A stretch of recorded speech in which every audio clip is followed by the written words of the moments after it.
Alô vocês, sejam bem-vindos a mais uma edição do TV Você, eu com vocês e vocês comigo, ajeitando a câmera aqui. Agora sim, obrigado aí pela sua audiência, pela sua preferência, estamos muito felizes, estamos recebendo uma pessoa que super querida, além de querida, talentosa, um cara que tem uma história incrível aqui em Catalão. Ele é do mundo, mas de vez em quando ele aparece por aqui e a gente fica muito feliz, porque é um cara, gente boa demais, um cara que só passa alegria e otimismo, então estamos aqui todos eufóricos com a presença dele. Mas não vou falar agora não, vou deixar um suspensezinho, porque antes de eu apresentar o meu convidado para vocês, eu vou passar os caminhos para vocês nos acompanharem. Nós estamos no TV Você Catalão, aí no Instagram, ao vivo e a cores, estamos também no nosso YouTube, e TV Você Catalão, e nós temos um website também, que é www.tvvocê.com.br. E ainda temos o QR Code aqui, ó. Temos o nosso QR Code aqui, é só clicar aí, você vai chegar nos nossos conteúdos. Bom, então vamos lá. Estamos recebendo hoje aqui nada mais, nada menos do que Vicente Humberto, também para os mais íntimos, como eu, que já sou amiga há muito tempo, nosso querido Lobão. Lobão, seja bem-vindo, obrigado aí por você nos conceder essa honra. Obrigado você, Marcelo. Eu estou assim, extasiado de estar aqui, cara. Que bom, Primeiro cara. que eu tive o prazer de ver o Rubens, que é o cara que eu tive amigo de muitos anos, trabalhar de muitos anos atrás, revê-lo, que você é uma pessoa sempre querida, obrigado, afável e admirável. Conhecer a Gabi, né? E estar nessa casa, que é uma casa de empreendimento, quer dizer, fiquei muito surpreso com a estrutura, com tudo isso, e o Roberto, né, que nos acompanha aqui. Roberto é o pioneiro. O pioneiro, quero parabenizá-los aí pela iniciativa, vocês estão no mundo todo, divulgando a cultura da cidade, divulgando o trabalho das pessoas e colocando o Catalão no meio do mundo. Isso é um negócio brilhante, muito bacana. Bom. Fico encantado de estar aqui, uma honra. A gente é que fica feliz. E como se não bastasse, ainda trouxe o filhão. O Pedrão está comigo. O Pedrão é sempre obrigado. Uma honra, né? Quer dizer, Pedro, muito obrigado também, viu? A gente fica feliz e nós vamos depois marcar uma entrevista, que você tem muita história legal para nos contar aqui também. Vicente, muitas novidades, mas hoje nós vamos focar um pouco nesse seu lançamento. Mas vamos contar um pouco de tudo, lógico. Claro. Mas o nosso tema hoje, caixa de vazios. Nós temos até uma logomarquinha ali da sua... Ó. Bonito. Caixa de vazios. Qual foi a inspiração para você colocar esse nome? Na verdade, assim, Marcelo, caixa de vazio é uma longa história, né? Porque você não faz um vazio inteiro para parecer uma caixa, se não ser ao longo de uma vida. É verdade. Na verdade, a vida é uma experiência fantástica que você vai acumulando perdas e ganhos, né? Na verdade, e você vai ali preenchendo com dias e noites, angústias, alegrias e tristezas, essa caixa, né? Essa caixa é o resultado de um projeto que, na verdade, esse é o meu 5º livro de poesia, né? Que é uma coisa que eu tenho comigo desde sempre. Eu acho que eu nasci numa casa, na minha infância, que tinha uma proximidade muito grande com poesia, né? Meu pai e minha mãe recitavam poemas depois do jantar. É uma coisa muito interessante. Legal, eu me lembro ainda criança e tinha sarau na minha casa todas as noites. Isso me deu assim uma percepção desde criança da importância da poesia, né? Quer dizer, da importância da palavra e do silêncio que a palavra traduz, né? Para você poder aprimorar no entendimento da existência, né? Porque a existência é uma coisa meio que etérea, né? É verdade. É melhor não pensar, né? Às vezes é melhor não pensar. Então, Caixa de Vazios é meu 5º livro de poesia que eu escrevi ao longo dessa minha passagem, e talvez seja um livro que tenta que tenha a proximidade de tentar trazer de volta as reminiscências do passado e uma pequena observação dentro da minha ótica de visão e da poesia que que me chega sobre o entendimento da vida e dessas relações existenciais, né, que passa por perdas, por ansiedades, por desejos, e passa pelas coisas inanimadas, né, quer dizer, a relação com as pedras, com os animais, com o pássaro, o momento, o instante, a porta abre, a porta fecha. Essa relatividade existencial é uma coisa que talvez seja beneficiada talvez pela idade, né? Eu acho que dificilmente eu escreveria Caixa de Vazios. Quando eu escrevi Folhas Levadas, que é o primeiro, olha o apito do trem passando, isso é belíssimo, romântico e poético, né? Sempre tem. Quando a gente faz entrevista 3h30, tem o apito do trem de acho bacana, já está fazendo parte. Tá legal, já faz parte da trilha sonora da casa. Já faz parte. Mas então, acho que Caixa é isso. Caixa vem todo um resumo da minha passagem, a minha descrição fairótica, que eu acho que também é muito traduzida pelos cabelos brancos, né? Porque na medida que você vai vivendo esse processo de envelhecimento, eu acho que traz uma reflexão muito mais sóbria e muito mais tranquila sobre a existência, né? As ansiedades são menores. Com certeza. Você administra melhor. Menos ansioso, a expectativa do porvir não é tão calorosa, né? Quer dizer, as coisas estão mais ou menos assentadas ou desassentadas, não importa, né? E é isso, né? Então, acho que o Caixa de Vazios é um livro que tem alguns poemas que trabalham mais ou menos essa Vou ótica. mostrar a capa aqui, pessoal. A capa é linda, né, cara? É uma barra. Esse livro, Marcelo, foi editado pela editora Ficções. Que é a editora de São Paulo, a editora do Alonso Álvares, que é o editor dessa editora. É um poeta, um escritor, laureado e premiado. Ficções.com.br. Na verdade, o Alonso foi pioneiro, é um cara que tem um carinho muito grande por poesia, porque quando se você pegar na história, quer dizer, quando eu publiquei Folhas Levadas, que foi meu primeiro livro, eu publiquei Ouro Preto, né? Um livro independente, meu pai que pagou. Meu pai que pagou. E Folhas Levadas tinha um propósito. Na verdade, era um livro solto, eu saía distribuindo as folhas do livro nas ruas da cidade. Ouro Preto é uma cidade muito doida. Demais, uma cidade transeunte, todo mundo ali é feliz, assim, no absurdo da felicidade, mas a felicidade lá passa num dia, numa noite. Você namora, apaixona em 33 vezes na mesma noite, a cidade louca. E entregava os poemas assim e tal, e o propósito era que as pessoas juntassem uma com as outras e depois juntassem e refizessem o livro. Sim. Isso foi na década de 80. Depois eu me formei, eu mudei para São Paulo e tinha um grupo de poetas em São Paulo, aliás, admirável esse grupo, que vivia ali em torno ali da Arte Pau Brasil, que é uma editora que publicava muita poesia, ficava ali na Rua Vergueiro, ali sempre o Centro Cultural São Paulo. Eu trabalhava ali na Paula Bibi, quer dizer, sempre associando a engenharia com a poesia, embora a rima seja pobre, mas a minha vida sempre foi assim. No meio disso aí, né? Eu sempre vivia no meio da engenharia e da literatura, nunca afastei, sempre foi. Como um todo. Exatamente, música tudo igual, né? Assim, então, o Alonso tinha essa livraria e eu mostrei meus poemas para ele se interessou muito pelo meu poeta. Naquela época, esse grupo andava ali. Paulo Leminski, que é um escritor consagradíssimo, que eu tive o prazer e a felicidade de conhecer. Inclusive, Alonso publicava os poemas do Paulo Leminski, né? Alice Ruiz, a esposa do Paulo, né? Ali tinha uma série de poetas jovens, né? Aqueles poetas. Um grupo de jovens poetas daquela geração, porque toda geração tem, né? Aquelas pessoas que começam a escrever. Aí eu acho até legal o que o Leminski fala. O Leminski fala assim: quantos poetas tinham quando você tinha 19 anos, 18 anos? 1 milhão de poetas. Aí depois você pergunta, o Leminski falava, depois de 10 anos, quantos dos 19 milhões ainda são poetas? Depois de 20 anos, quantos são poetas? Depois de 70 anos, não é poeta, é um santo. Porque sobrou muito pouco. É verdade. Mas é verdade mesmo, né? Mas daquela geração sobrou. O Leminski, que é um ícone da literatura brasileira, que faz aqueles haikais sensacionais, a poética dele é uma poética contundente, jovem, né? E tantos outros. E naquela época o Alonso publicou Perpendiculares, que é um livro de haikai, né?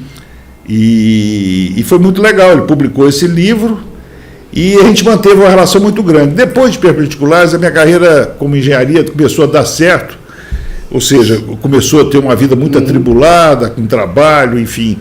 Eu sempre escrevi, mas eu botava a minha poesia dentro de um saco, porque eu falei, bom, agora eu não vou publicar mais nada, porque a engenharia toma conta.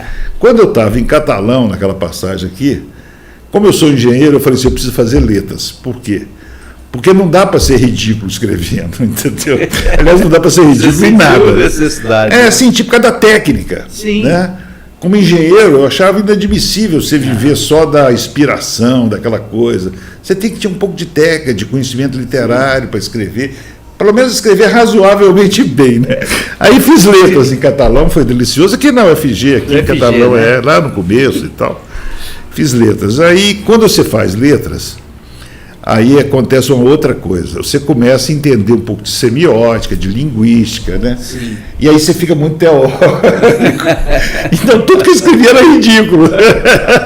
A minha análise crítica passou a me condenar, eu não escrevia mais nada. Eu falava, pô, eu sou um poeta muito menor. Mas né? aí você começou a se cobrar mais, né? Cobrar, porque você tinha o conhecimento da técnica, né? Você lia Fernando Pessoa, você lia livre, né? Edgar Allan Poe, você tinha Zapaldi, você lia esses poetas assim, e você fala, pô, o que eu estou fazendo aqui? O que eu estou perdendo meu tempo? Porque tudo que eu faço é ridículo. Fica até com vergonha, né?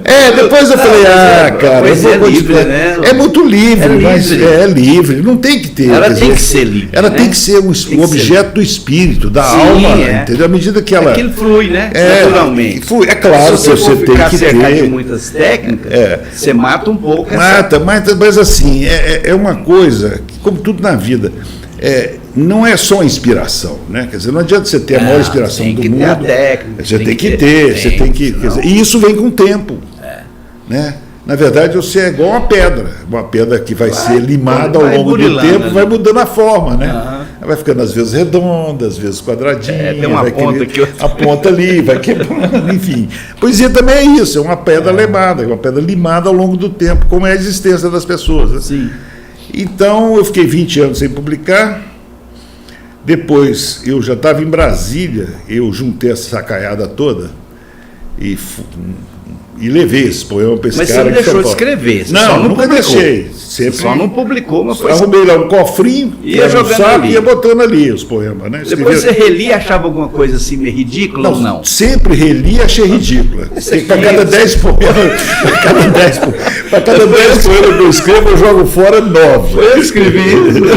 Né? Ou às vezes eu empresto, porque na verdade o processo de criação que eu comecei na minha vida, que era um processo que eu achava muito bacana, lá atrás você não é tão, você é mais jovem que eu. Mas como é que era assim, Marcelo? A gente escrevia carta. Sim, eu achava da época da... Cara, eu achava o maior barato. E receber carta. E receber carta era um tesouro. Era um negócio assim, fantasioso. É a coisa mais era um negócio assim, melhor que missa de domingo. Um negócio sensacional. Tinha umas que vinha perfumado. Cara, era um negócio impressionante. Então, o processo da escrita da carta, isso é maravilhoso. De elaborar a carta, eu comecei a perceber que existia poesia no meio dos textos da carta. Às vezes um poema, um verso só, estava ali incrustado ali.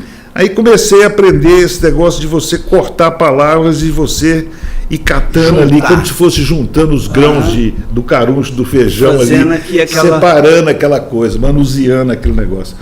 E o meu processo de escrita sempre foi esse. Quer dizer, hoje eu não escrevo mais cartas, mas assim, eu escrevo um verso. É claro que hoje é muito mais fácil, porque você antigamente pegava borracha, papel, ou jogava no papel, reescrevia, e ali fica. Porque, na verdade, não é um processo de um poema nascer pronto. Às vezes o poema nasce pronto, mas eu, para escrever, eu tenho que estar movido, eu tenho um peso, como falava o Ferreira Goulart que falava isso, que para escrever, o Ferreira Goulart falava assim, eu peso mais que um Boeing. Né? Um Boeing 7737. Então, para eu decolar, eu tenho que pular. E eu também, eu só escrevo motivado por um momento assim, absolutamente absurdo em termos de intensidade. Né? Quer dizer, ou você está fora da matéria, não é nada que seja espiritual, assim, né? Mas assim, de você ter a percepção do silêncio e do seu entendimento. Né? É uma coisa bacana. E às vezes vem do nada, assim, de repente um passo passa e te traz o poema, te empresta o poema, porque o poema está nas coisas, né? Está nas pessoas, está no gesto. A poesia está aí. Na Agora, é por isso que tem aquela história, que o poeta é a antena da espécie, ele consegue perceber as nuances das coisas. Sim. Que passa desapercebidamente para outros olhos. Que muita gente passa ali do lado e não percebe nada, né? Exatamente, cara. E aí, o que aconteceu? Esse cara olhou os textos, juntou a papelada toda e falou, não, isso aqui tá, vamos fazer um livro. Foi quando a gente fez Borboletas no Repolho, né? Fez a borboleta. Não, fez Abacates do Caixote. Quando a gente fez Abacates do Caixote. Que é um livro assim, muito interessante, que tem uns poemas meio quebrados, como se você estivesse atravessando uma rua, e que aquela rua lisa, você dá umas bacadas, então o verso quebra. Abacate do Caixote foi o... É um livro assim, um pouco mais revolucionário, né?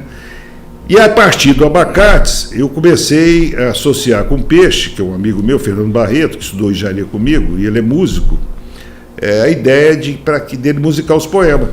Foi quando editamos o Abacates em livro e em disco.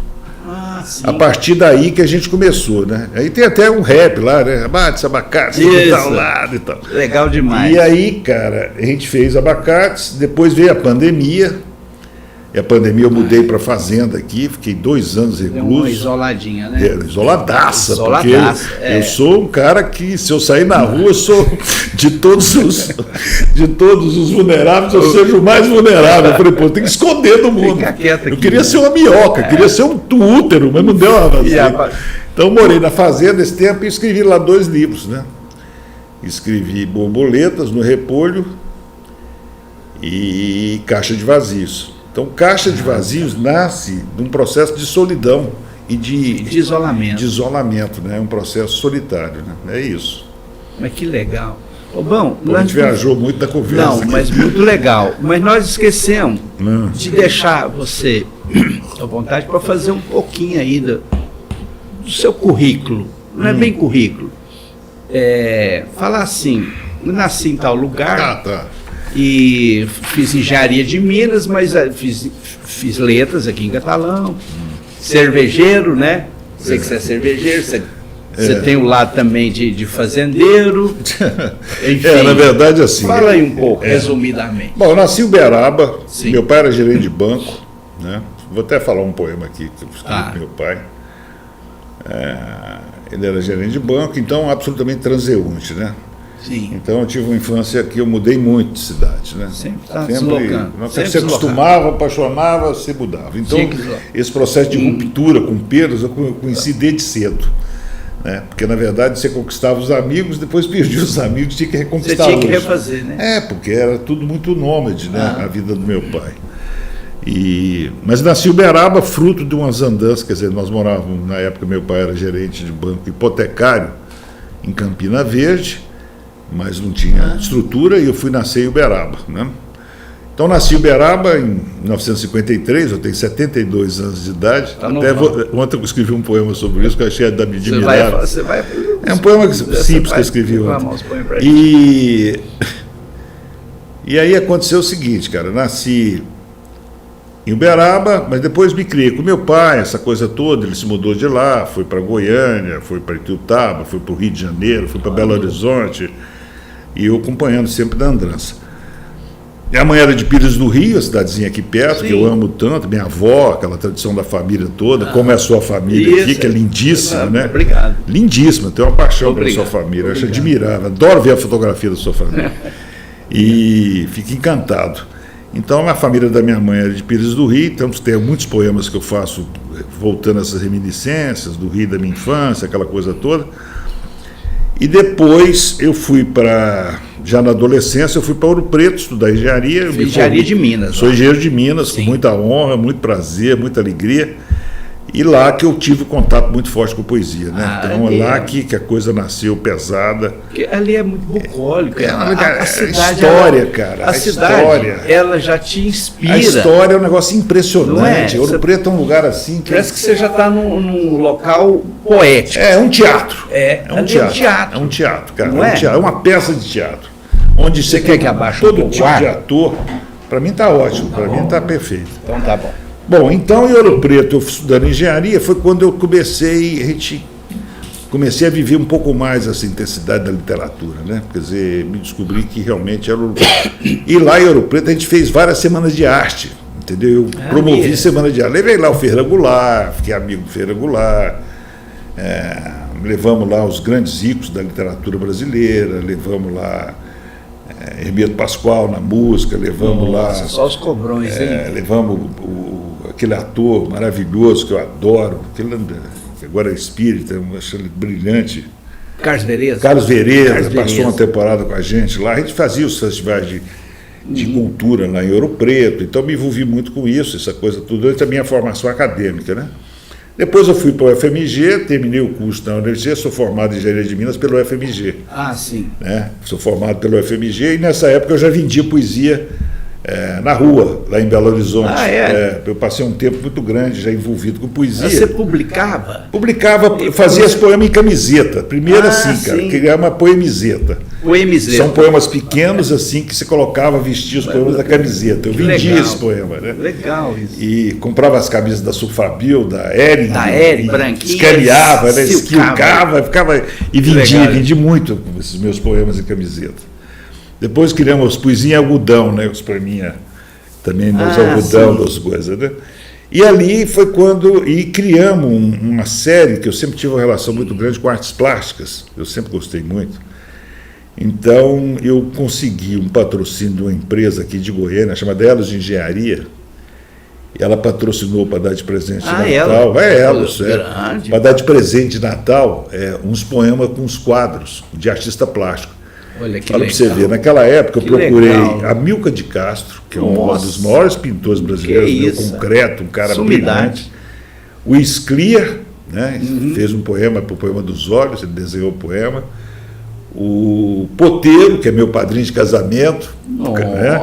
O Ciron, só os cobrões. Amilcar de Castro, depois teve. Então eu fiz uma série de poemas com artistas plásticos, eles desenhavam meus poemas, né? Que legal. Em cartaz. Eu tenho alguns ainda até, mas sumiu ao longo do tempo. Aí eu vendia esses cartazes da noite para ajudar no orçamento. Começando a vida muito difícil, né? Então a poesia sempre esteve do meu lado. Isso, né? Em BH? BH. Olha que legal.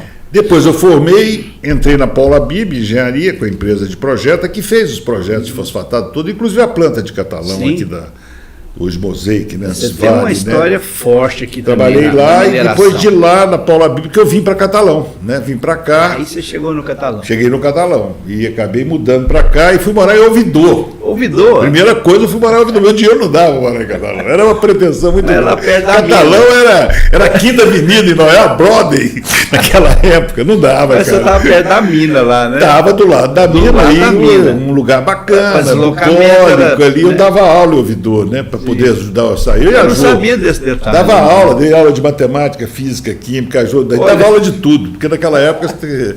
Aquela época era tão romântica, Marcelino, você não vai acreditar, cara. Tinha uma cabine telefônica em Ouvidor, que as pessoas tocavam. Meu pai, para falar comigo, a moça lá na cabine, ia lá na minha casa, falou, tem uma ligação pro senhor lá, na coisa, ia lá para atender na cabine. Olha que legal. Que legal. História, bacana. Poético. E tinha um menininho que trabalhava lá, que eu acho bacana. Você vê, tem umas coisas. Esse que ano, Lobão? Cara, isso foi em 96, 95, 96. E tinha um menino que trabalhava lá na telefônica, que ele ficava ali lendo gibi. Eu falei, cara, é o seguinte, cara, por que você não começa a ler um livro? Vou te dar uns livros. Eu comecei a dar livro para esse menino de poesia, livro de coisa. E você acredita que ele virou poeta? Virou. Hoje é membro da academia, quer dizer, é aquele artista, aquele fotógrafo que... chama Fernando. O Fernando Cândido. Do Cândido, querido. O cara já esteve aqui. Querido. Então, quer dizer, ele era uma criança naquela época. Do Alexandre Cândido, tocador de rock. Exatamente, do roqueiro, que é espetacular. A família é craque, só tem talento. Só tem talento. Mas, enfim. Bom, aí fiquei por aqui, trabalhei aqui 14 anos, depois fui para a Bung, né? Trabalhei na Bung mais uns 12 anos, fui diretor da Bung, né? Muito tempo. Você chegou no alto escalão, né? Já fui diretor das empresas. Alto escalão, né? Depois fui para a Vale, fui diretor da Vale, da área de fertilizantes, da área de fosfatados, né? Depois eu fui para o governo, como secretário de mineração, lá no Ministério de Minas e Energia. Mas tudo isso é uma consequência de trajetória, não tem mérito. Isso aí é uma questão claro que tem mérito. Não, é uma questão de passagem. Você vai conhecendo, você vai contribuindo. Né? Iniciativa privada, sim, cara. É resultado. Mas é meritocracia. E caminho de Deus, o caminho de Deus, caminho de luz. Você sempre foi muito dedicado em tudo aquilo que você. Isso deu certo, aí as coisas deram certo. Né? É uma coisa faz com muita intensidade, muita energia, né? Você sempre foi assim. Cara, você sabe desde que eu te conheço, sabe o que é, Fernando? Intenso. Vou te falar um negócio, cara. O grande barato da vida são as pessoas. É verdade. Entendeu? O grande barato da vida são as pessoas. Se você trata as pessoas com carinho, se você tem diálogo com as pessoas, se você, numa situação de contundência, você tem condição de ter amabilidade no tratamento, no reconhecimento do trabalho das pessoas, é verdade. Você segue o jogo.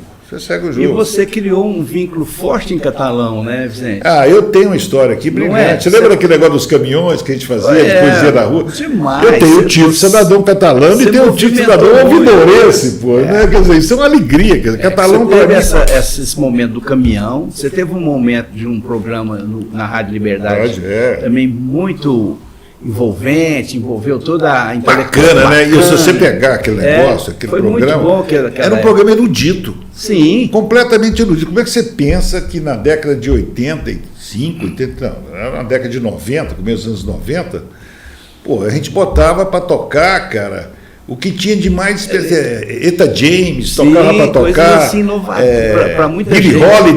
Holiday, quer dizer, botava um som de altíssimo nível, falando poesia, declamava poesia de Edgar Allan Poe, de Clarice Lispector, de Sylvia Plath, de Fernando Pessoa, Drummond. E tinha público de Drummond e as pessoas ligavam para saber. Sim, eu era um dos cara, você era um dos meus auditores. Aliás, você comeu muita pizza, né, Fernando? Lá a gente dava pizza de presente.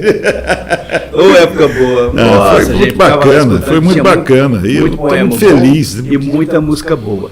Vamos começar fazendo alguma leitura. Você quer que eu fale um poema? Eu gostaria. Se você puder. Eu vou falar um poema. Você falou que ia dedicar uma para o seu pai aí? Tem um poema aqui, ó. Vou falar um poeminha infantil aqui para você. Pode ser? Fica à vontade. Fica à vontade. Eu acho que é legal falar sobre o poema. Próxima vez eu vou trazer até o Alau Rodovalho para fazer um fundo musical, para ficar mais legal. Vou falar uns poemas mais leves, né? Porque... Quer ver? Depois eu quero que você... depois você podia botar o disco para tocar aí, que eu acho que é bacana. Sim. Porque eu declamo nos discos também, né? Que legal. Porque são disco-livros, né, Lobão?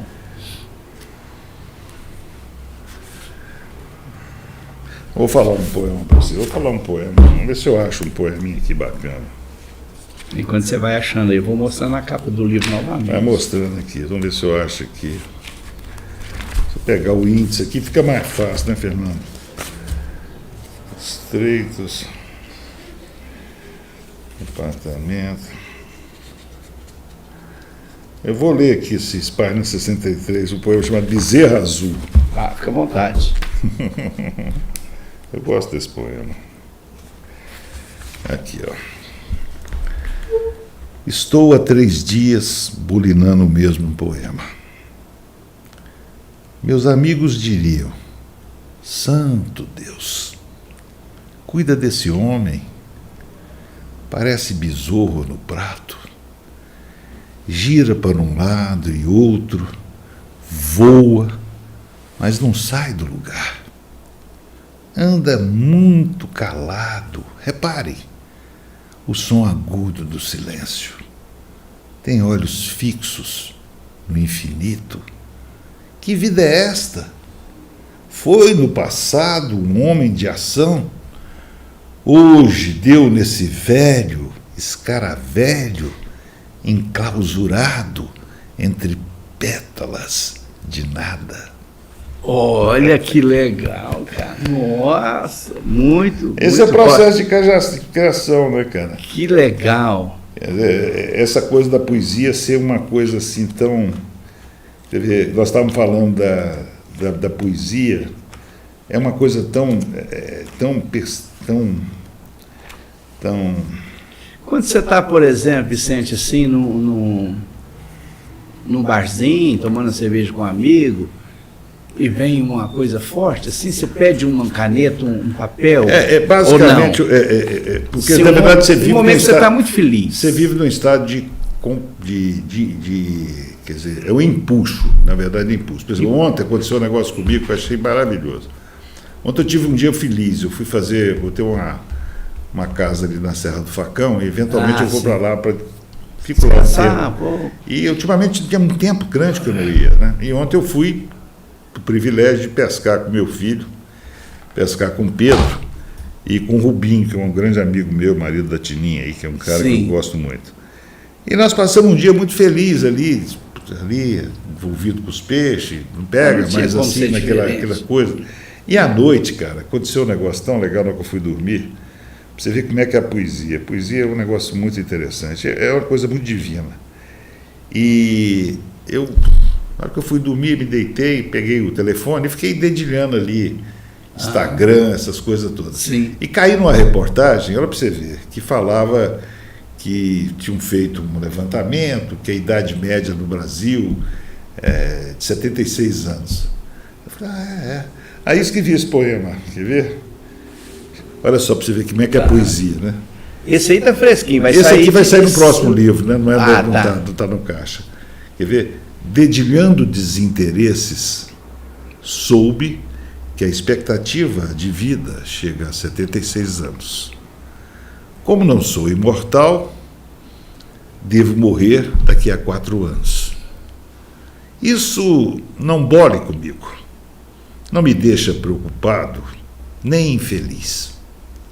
Hoje foi um dia contente, vadio, preguiçoso, quase não passou. Talvez seja esta a melhor forma de despistar o tempo. Despistar o tempo. Quer dizer, é essa coisa de você traduzir, ironizar, entendeu? Essa coisa. Não é ironizar, mas levar com poesia essa previsão ou essa estatística, tá certo? E fazer de cada dia um dia feliz. Na verdade, o objeto da vida é ser feliz, cara. Né? Não tem outro objeto da vida, né? Não ser trazer energia, vibração. E tentar driblar, porque a gente tem motivo de sobra para ficar infeliz, né? Assim, não tem motivo de sobra para ser infeliz. Porque, principalmente se você ligar a televisão, né? Fraude, guerras, mas você sabe mortes. Marcelo, você sabe. Eu não sei se porque as pessoas gostam de assistir esse tipo de matéria, ou é uma matéria que dá mais audiência. Então, se você ficar em frente a uma televisão durante um certo tempo, você fica triste. Não tem como você não ficar triste. Você vê uma criança morrendo numa guerra da Ucrânia, você vê um rapaz que a pessoa rouba um celular e mata aquela pessoa ali, sem motivo algum. Então são cenas horrorosas, né, Lobão, que deixa a gente entristecidos, né? Assim, o dia a dia. Mas aí vem a poesia. Você sabe o que é o negócio, cara? É assim. A gente está vivendo um mundo. Quer dizer, na verdade, o que nós estamos passando conosco sempre passou na humanidade. Né? Sempre passou. Só que agora. Outros formatos. Mudou a dinâmica das coisas. Sim. Né? A gente vive numa sociedade absolutamente enlouquecida, né? Quer dizer, demais, né? Totalmente enlouquecida. As pessoas são órfãos, as pessoas se vestem da informação alheia, né? Então você se alimenta diuturnamente com informação alheia. Por exemplo, você pega o seu celular. Aí o seu celular, você tem toda a conexão na palma da mão. Você tem um mundo ali, né? Então, se você quer pesquisar qualquer coisa, você é obrigado a vivenciar outras. Então, você vivencia a todo instante tudo que está acontecendo no mundo. E isso traduz para o seu âmago, para o seu interior, toda a tristeza do mundo. Porque, na verdade, o seu objeto era outro. E, de repente, você é emprestado, né? Você toma de assalto todas as informações. E a outra coisa que eu acho muito maluca é que, com isso, a percepção das pessoas reduziu. As pessoas hoje se saciam com manchete. Sim. Entendeu? Quer dizer, na verdade, a pessoa não tem capacidade de ler um texto, estava falando livro de poesia, não tem, porque, na verdade, acha que a manchete, ela te entrega o contexto todo. Sim. Né? E as manchetes são muito, às vezes, conduzidas. Entendeu? Quer dizer, você sabe muito bem como é que são as coisas. Então, na verdade, a gente está passando... Por isso que eu imaginava que sempre existe a indignação do poeta, ou de qualquer ser humano que tem um pouco de percepção, é que você fica sempre na esperança de que as coisas vão melhorar. Mas as coisas alteram de forma, mas não melhoram. Sim. Por maior que seja a consciência, essa coisa, você tem mais conforto com a tecnologia, você tem acesso a todas as informações, mas não que necessariamente traz, mas não traz a felicidade, porque a felicidade não está no acesso à informação. Não. A felicidade não está mesmo no acesso à informação. Né? A tecnologia traz benefícios que são imperiosos, mas não está. Então eu fico olhando as coisas, cara, e esse processo de maturidade, quer dizer, de envelhecimento, é de uma riqueza extraordinariamente grande. Extraordinariamente grande. Porque você tem um entendimento não da relação do saudosismo com o passado, mas o passado te serve de empréstimo para vestir o futuro. Como você olha para frente, que enxerga o seu futuro pela média de 4 anos, isso não te machuca, porque você já viveu o passado e não tem grande ansiedade em relação ao futuro. Não. Então, viver uma experiência absolutamente imperiosamente linda. E as pessoas tinham que aproveitar essa grande oportunidade que é de viver e realmente celebrar. Inclusive celebrar as tristezas, que também fazem parte, que faz o processo de crescimento das pessoas. Verdade. Então, essa coisa é muito filosófica, entendeu? Por isso que a poesia é essencial. Né? A poesia é essencial. Você coloca, por exemplo, um jovem de 15 anos, você coloca um celular aqui, um livro de poesia desse aqui. Ele vai para o celular, logicamente. O que fazer para que o jovem se direcione para cá? Educação. É o grande problema. Eu falei para você que meu interesse da poesia veio dos meus pais. Né? Quer dizer, na verdade, só que os pais não têm tempo para os filhos.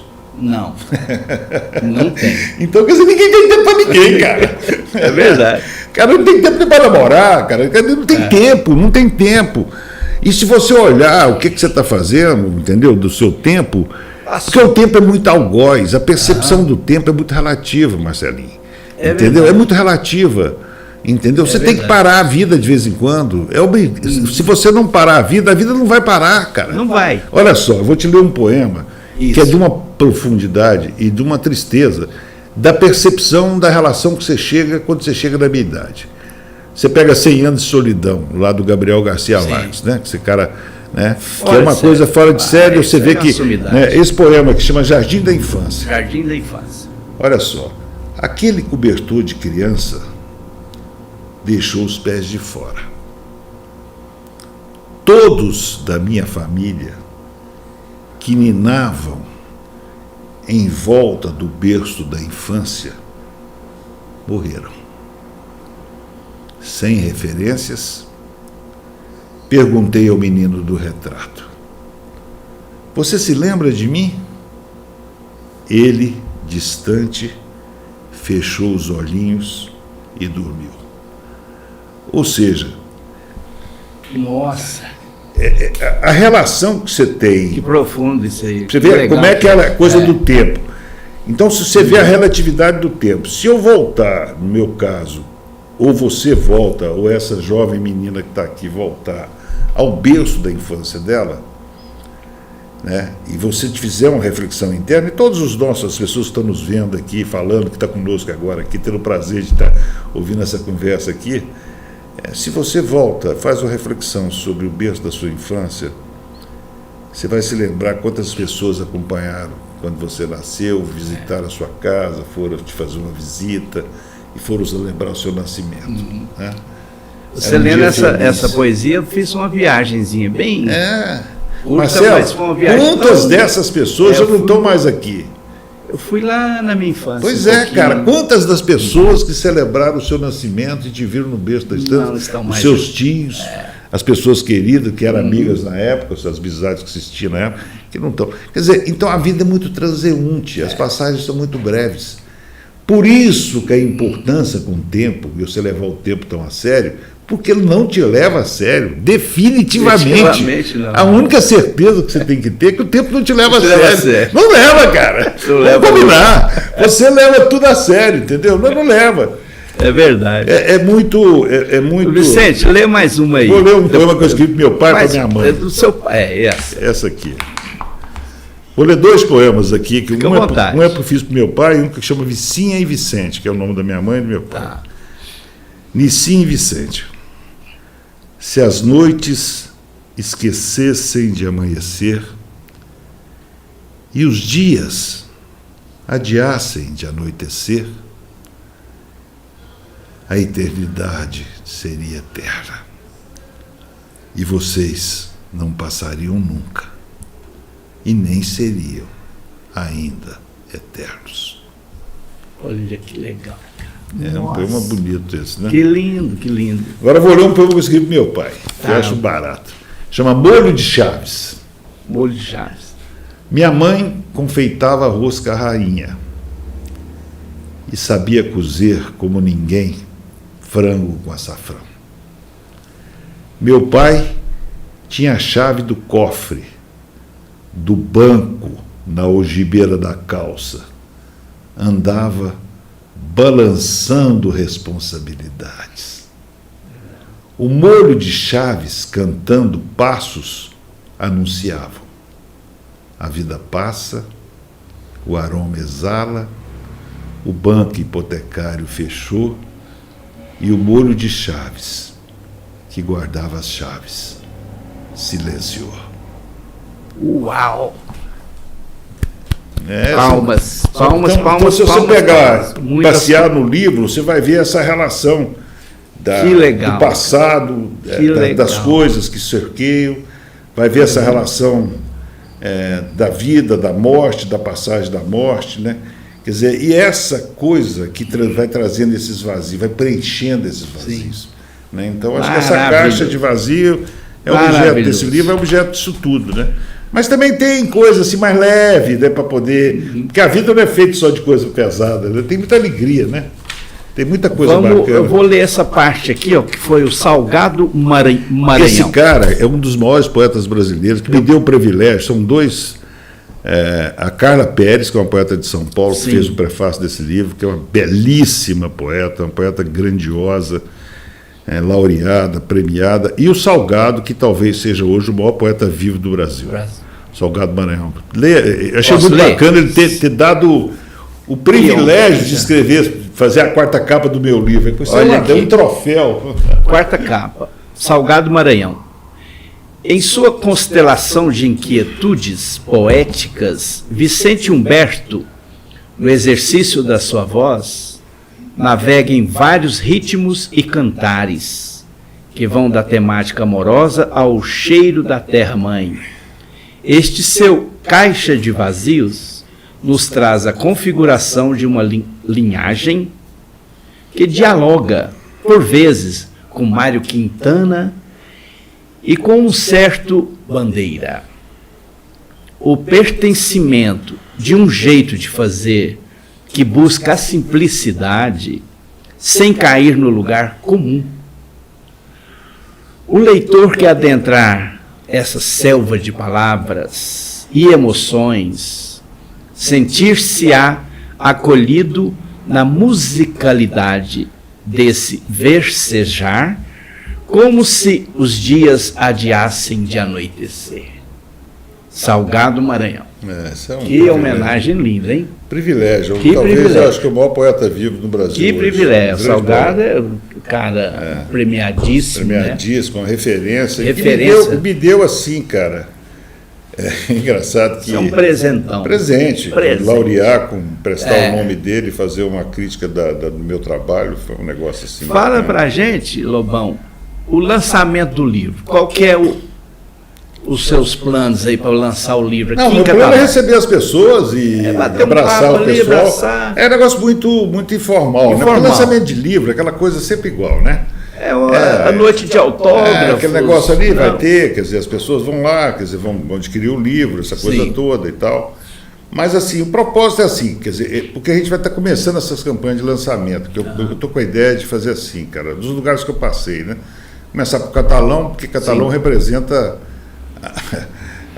a minha base estrutural, né? Um carinho, né? Não é que eu vivo aqui, moro aqui, meus filhos estão daqui, meus netos são daqui, então é uma cidade que eu tenho uma paixão e um agradecimento muito grande.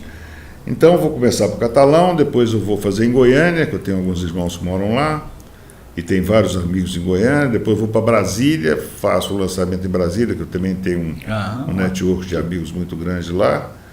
Depois São Paulo, que eu tenho uma relação, inclusive a editora de São Paulo, tem um trabalho grande com o pessoal da poesia de São Paulo, que eu tive a minha base muito grande.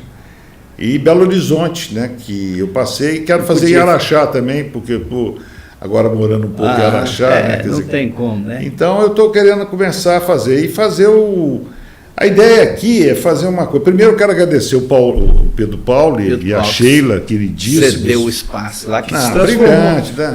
Virou uma casa de poetas. Cara, aquilo ali, o Pedro é de uma...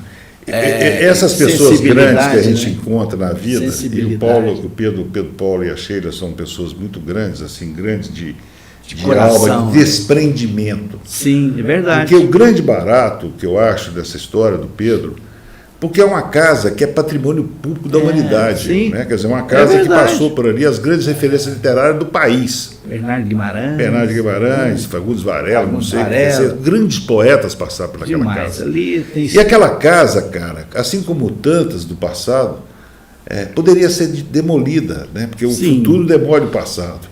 E eu vi isso aqui acontecer com algumas casas. Né? E aquela casa, se não é o Pedro e a percepção dele, e agora entregar essa casa dadivosamente para a sociedade, um gesto de uma generosidade, de uma amplitude, né? Realmente. E trazer daquela casa uma casa de arte, né? É verdade. Porque, na verdade, porque Catalão tem uma história riquíssima, né? Quer dizer, e não só no folclore, não só na religiosidade, na literatura, no teatro, enfim, quer dizer, grandes, tem teatrólogos, essa coisa toda. Então eu acho que o Pedro tem sido muito feliz. Ele foi demais. E ele me ofereceu que fizesse isso na casa dele, eu até esperei um pouco, com o maior prazer, porque na verdade aquela casa tem toda uma simbologia e muito também pela atitude dele, sabe? Quer dizer, ele transformar aquela casa numa casa de arte da cidade, casa dos poetas, que vai resgatar a memória cultural que essa cidade tem e vai trazer novos ares para que as pessoas possam aproveitar isso no futuro, né, cara? Eu sinto muito isso na grandiosidade. Então vai ser lá. O que eu estou pensando? Vai ter lá o lançamento, eu não sei, eu estou convidando o Peixe para vir. O Peixe é o Fernando Barreto, que é meu músico, que musica minhas músicas, meus poemas. Mas ele tem uma vida tribulada, ele mexe com dingo e blá blá blá, ele mora em Juiz de Fora. Nossa, seria para fazer esses discos, coisa é muito caro, porque o pianista mora no Rio, o baixista mora em São Paulo. Então mas tudo hoje é muito fácil, porque o cara vai num estúdio, grava ali e tal. E depois o Peixe faz toda a parte. Inclusive, você estava falando, Lobão, do QR Code que tem. Cara, isso é importante mostrar aí para a turma. Tem um QR Code aqui, né? Tem um QR Code aí no final, na última página do livro, que você pode ter acesso às plataformas musicais com as músicas de caixa de vazio. Sim. Né? Legal demais. E, inclusive, tem música que a gente declama, que a gente fala os poemas e tal. Legal, que é muito legal. E o Peixe é um grande músico, né? Um cara que é um craque, né? É o fantástico. Sumidade da música, eu já vi o trabalho dele. É muito bom. A gente tem um cafezinho, um breakzinho aqui. Que bom. Que bacana. Vamos tomar um café. Tomar um café? Muito bom. Você está de parabéns com esse programa. Eu estou muito à vontade aqui. Desculpa que eu estou falando demais. Hein? Não, estou falando.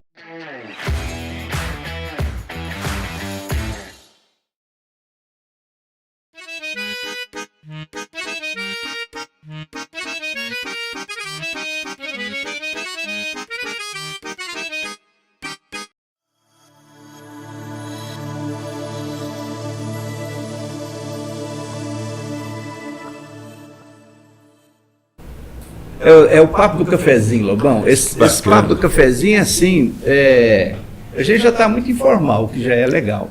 Mas no papo do cafezinho a gente fica mais informal ainda. Tá certo. Toma um porre.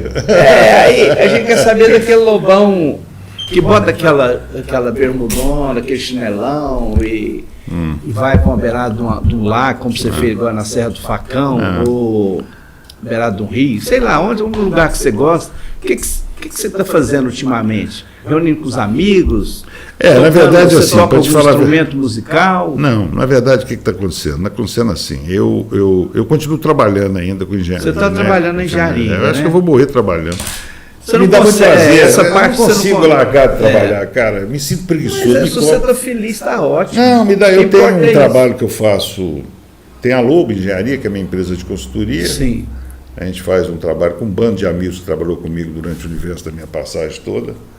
A gente pega um projeto e desembrulha o projeto, entregamos um projeto. Eu trabalho como conselheiro numa empresa de lítio aí no Brasil, na Sigma. E então tem atividades na área de engenharia ainda. Mas do lítio? Do lítio, é. Depois você vai me explicar um pouco sobre Com o isso. maior prazer. Me perguntaram, eu não soube responder. Porque falaram, Marcelo Catalão, o pessoal explora lá nióbio, fosfato para fazer o adubo, o nióbio que é um metal resistente, né? Fabricação até de aeronave, foguetes. Exatamente. O lítio eles exploram lá? Eu falei, não sei. Não.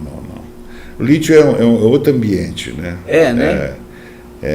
Através de pegmatitos, né? Quer dizer, lítio hoje no Brasil, você tem as grandes reservas. Na verdade, o Brasil produzia muito pouco de lítio, né? Era 1% da produção mundial do lítio, né? A cadeia do lítio. Mas as grandes reservas brasileiras estão concentradas com os pegmatitos que estão ali na região ali do norte de Minas, que é bacana, porque é uma região muito pobre, de pH muito baixo.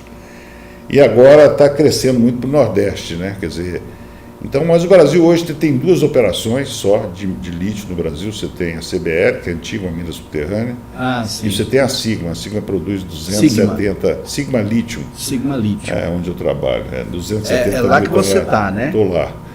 Então, é 270 mil toneladas anos. Então, isso é aonde, Lobão? Em Araçuaí. Araçuaí e Tinga. Fica no Vale do Jequitinhonha. Sim. Uma região muito bonita, uma região lindíssima, maravilhosa. Então, eu vou sempre lá. Mas então, hoje eu estou assim, muito volcado, quer dizer, eu saio muito pouco, Fernando, eu tenho uma vida muito restrita, muito restrita. Eu tenho prazer em ficar em casa, eu gosto muito de casa. Mas é bom. Então, bar, você falou em bar, quer dizer, saudade de bar, anos que eu não vou no bar, essas coisas. Não é que eu não gosto, né? Então, mas mudou a dinâmica. Hoje eu fico muito em casa, quer dizer, eu fico aqui, fico em Araxá, fico na fazenda. Voltado aí basicamente para as minhas coisas, negócio de trabalho, essa coisa da harmonia aqui, esse negócio dos empreendimentos. Fala da novidade da Borelli. Pois é, cara. Tem uma novidade para quem gosta de uma gelateria. A gente está trazendo, na verdade, a gente adquiriu a Borelli em Araxá, na verdade, a Ana, minha menina, não sei se você conhece a Ana. Conheço ela. Pedro, a Ana. Ela estudou em Ribeirão, e Ribeirão é a cidade que você tem uma vocação muito grande para a gelateria, né? Então essa Borelli começou lá, tem duas grandes, eu acredito que tem duas, da parte gelada do Brasil, você tem a Baco de Látio, que é extraordinário, e você tem a Borelli, que é fantástica. Só que a Baco de Látio é capital privado, e eles fazem os empreendimentos né? A Borelli não, a Borelli é uma franquia. É uma franquia, né? Uma coisa dessas coisas de destino, acabamos adquirindo a Borelli de Araxá, que já estava rodando já há 2 anos. E foi um experimento bacana, mas a gente apaixonou muito pela felicidade do sorvete. O sorvete é bom demais. É bom demais, né? E é uma coisa de família, sabe? Aquela coisa que as pessoas vão lá, fica feliz, entendeu? Quer dizer, lá só tem sorvete, café, gelato e café, né? Tem um ambiente bonito, aquela coisa meio italiana e tal, chique, bacana, né? E é uma arte, porque na verdade o gelato é preparado dentro do ambiente da gelateria, quer dizer, a gente compra a matéria, por exemplo, o pistache, por exemplo, você vai tomar um sorvete de pistache, o produto vem da Turquia. Todas as máquinas são importadas da Itália, quer dizer, então você tem toda a tradição do gelato italiano para dentro da sua casa. Então não é uma franquia econômica, entendeu? Quer dizer, ela tem um certo custo de implantação alto. Mas a prazer, eu acho que vai ser legal, porque a gente começou em Araxá, E agora fechamos aí, estamos trazendo para Catalão, que vai ser ali onde fica a Harmonia Carnes Nobres, e que vai ser um presente assim para quem gosta de gastronomia de qualidade da cidade. Nossa, entendeu? isso aí é um ganho. É bacana, um negócio opção, demais, né, cara? Acho que a cidade está crescendo, a cidade é bacana, está envolvida, está crescendo. Então é legal isso, você melhorar a gastronomia da cidade, né? Então acho que vai ser uma opção a mais para a turma daí, para tomar um gelato. Daqui quente, Catalão é quente. Quente, né? Aqui é quente, né? Quer dizer, é um lugar bacana, assim. Então você vai lá namorar no final de tarde, toma um gelato e tal, ouve uma música. É de tomar de joelhos, né? É de tomar de joelhos, é prazeroso. Aliás, é um problema. Você sabe por quê, cara? Eu te confesso. Porque, cara, você não resiste. Não, né? Você é sempre seduzido pelo prazer. É muito bom. O prazer te devora, cara. Então você acaba sendo seduzido. Sai da dieta mesmo. Sai, cara, sai. Você é desobediente. Lobão, nós temos um quadro aqui que chama Bate-Rebate. Tá. Como você é um cara inteligente, vivido e viajado, você vai dar umas dicas boas para nós. Claro, com o maior prazer. Se eu souber... Então vamos começar com um livro. É difícil, hein? Fernando Pessoa. Fernando Pessoa. Poesia completa. Você nem titubeou. Porque é um poeta maior, um poeta Fernando que Pessoa. Passei 10 anos lendo assim, obcecadamente. Não tem erro. Não tem, cara. Ali, se o cara ali, Fernando Pessoa, Álvares de Campos, vai mexer na cabeça do cara. Que legal. Vai mexer no consciente e no inconsciente do cara, com certeza. Amanhã eu já vou pegar um. Pega lá. Na biblioteca. O Eu e os Outros Eus. Tá bom. Manda ver. Manda. Não vai arrepender. Okay. Só que não é um livro para ler de chofre. Você lê um poema, apaixona, depois lê outro. Vai devagarinho. Vai devagarzinho. É como absorver. Porque, na verdade, cada um é uma porrada, entendeu? Então não dá para você tomar porrada toda. É muito impactante. Então são poemas que te fazem pensar, não são gratuitos, né? Como tomar um bom vinho. Exatamente. Vai degustando. Devagar. Exatamente. Você é um sábio, Fernando. Um filme. São vários, né, cara? Tem tanto filme bonito, né, cara? Vou te falar um filme que eu gostei, La Dolce Vita, lá, que fala da Dolce Vita, que tem a história do Neruda, né? Da poesia, que o cara vai lá, bota no mar. Tem na net? Tem. Esse filme ganhou Oscar, cara, lá atrás. Acho La Dolce Vita. É lindíssimo. O cara vai lá, tem um tratamento com o poeta e tenta reproduzir o poeta. Depois, é lindíssimo, vale a pena ver. Legal. Entre outros, tem vários filmes maravilhosos. Tem muita coisa, tem muita opção boa. Um poeta. São vários. Cara, eu cada dia apaixono por um poeta. Mas assim, o poeta que mais me virou de dos avesso na minha juventude foi o Fernando Pessoa. Fernando Pessoa. Eu tive um caso com o Mallarmé muito grande, com um poeta também que eu acho que fala da feminilidade feminina. Uma mexida boa na cabeça. Fala da mulher com a leveza, assim, com uma docilidade. Eu acho Clarice Lispector uma coisa diferente de qualquer outra coisa, contundente. Ferreira Goulart, que eu tive o prazer de conhecer, Poema Sujo. Você conheceu ele? Conheci, levei Ouro Preto. Você levou ele lá no Ouro Preto. 4 dias juntos, um poeta, um avião, cara, pessoa escreveu Poema Sujo, um poeta Manel Bandeira de uma beleza, uma beleza, de uma singeleza. Mário Quintana, Manel de Barros agora. Fica onde aí nessa? Drummond fica onde? Drummond fica em todo quanto é lugar. Drummond é essencial, cara. Tem como, né? A poesia brasileira é muito rica. Você rica tem demais, né? Agora, essa menina aqui, o Drummond é espetacular, quer dizer. Você tem tantos outros poetas aqui. Então, poesia é seu negócio. Como eu leio muita poesia, porque eu gosto muito, então eu fico passeando aí por um, por outro e tudo, né? Mas aí você tem os lá de fora, você tem Silvia Plath, você tem Florbela Espanca, você tem, cara, a própria Adélia Prado aqui, a própria Cora Coralina aqui em Goiás, entendeu? Que é uma poeta singela, linda, doce, né? Mas a beleza está na simplicidade. Mas a beleza está na simplicidade das coisas, como o Mário Quintana, que é um poeta diferentíssimo. Manuel de Barros. Simples, a relação dele com morava na fazenda, a relação dele com legal demais. É bacana, eu acho que esses caras são essenciais, eu acho que é isso. Uma comida. Nossa, bacalhau. Adoro bacalhau. É bom mesmo, né? Bacalhau é ótimo.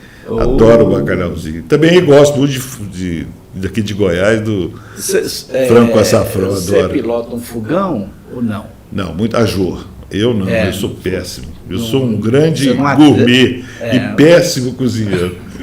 Péssimo. Um time de futebol. Vasco da Gama. Vasco da Gama. Sofredor. Não, é claro. Aliás, é time de poeta, era o time do Drummond.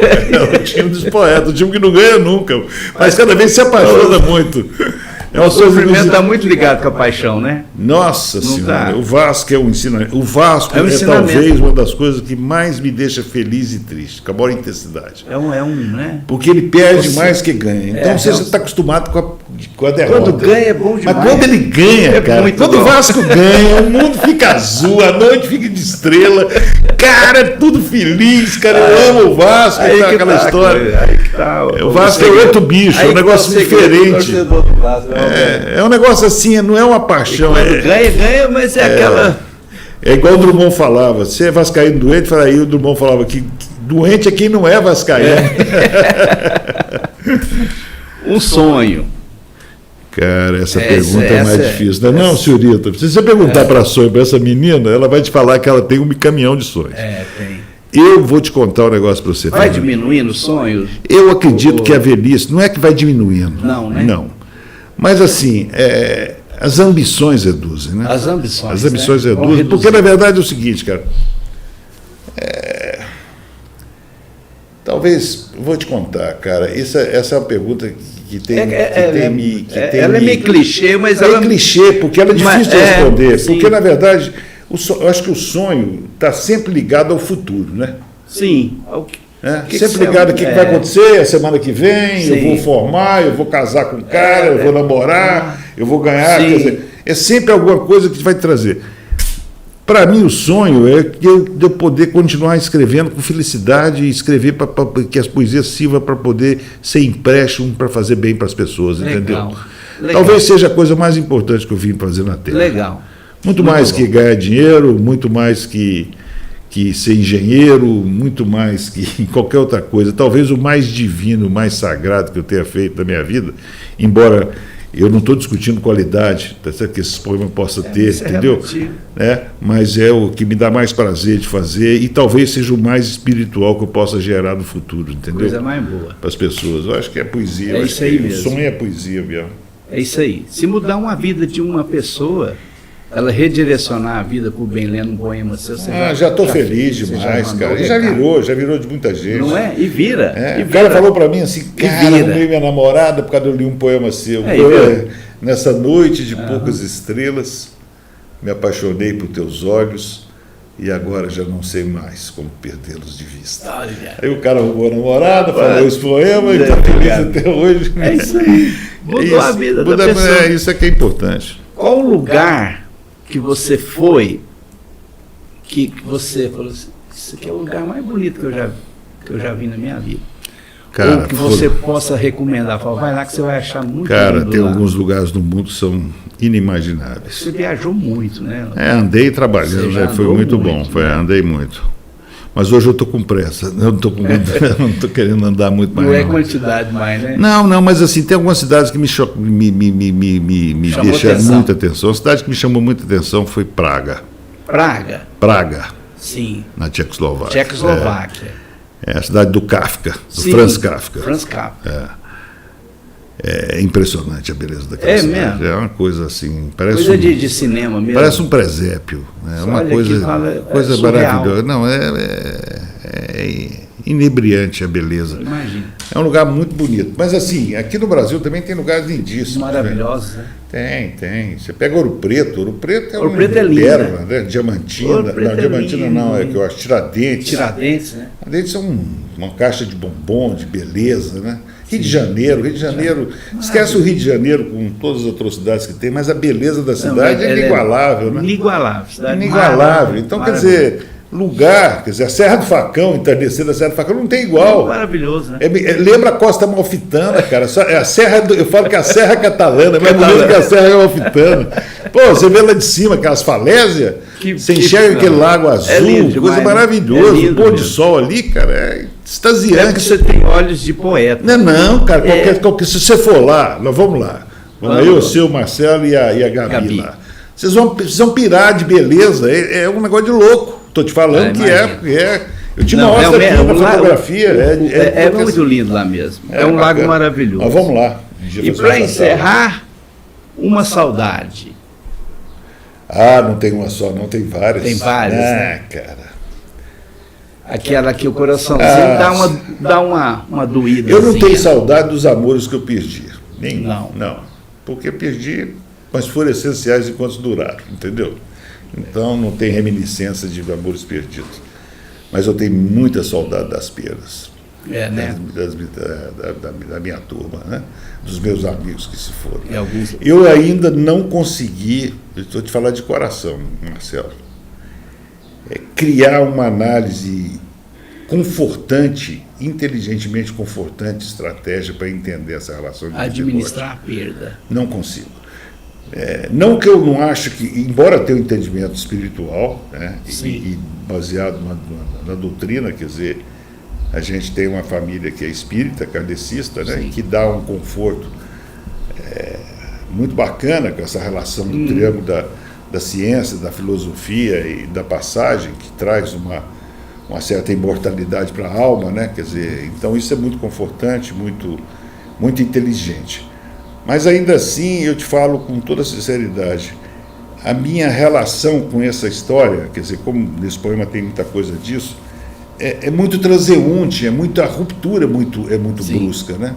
E se você entrar numa mesmo, de fazer uma análise assim, impessoal, esquecer até as pessoas que passaram e fazer uma análise sobre o tempo, né? E todos nós temos um tempo aqui, pelo menos enquanto matéria, né?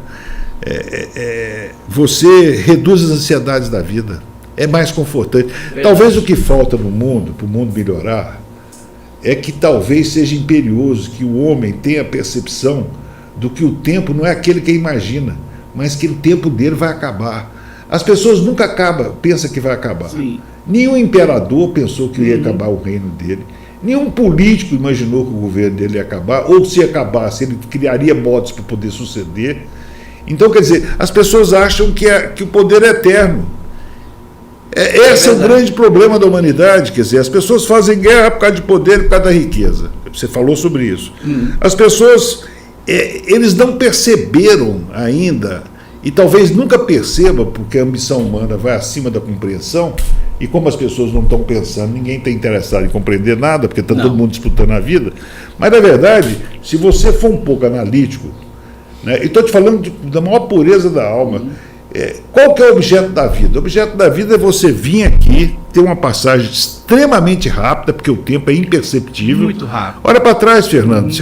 É um risco na água. Cara, vamos combinar, cara. Eu te conheci aqui há quantos anos atrás que eu não teria o prazer de te ver e estar com você aqui? Tem 30 anos, cara. O que se for 30 anos? Como você dimensiona 30 anos que passou da última vez que eu te vi? O mesmo Rubens, que foi meu colega da Goiás Ferro, como é que você dimensiona isso, bicho? O caso do Rubens, eu não vi o Rubens há 40 anos, 38 anos.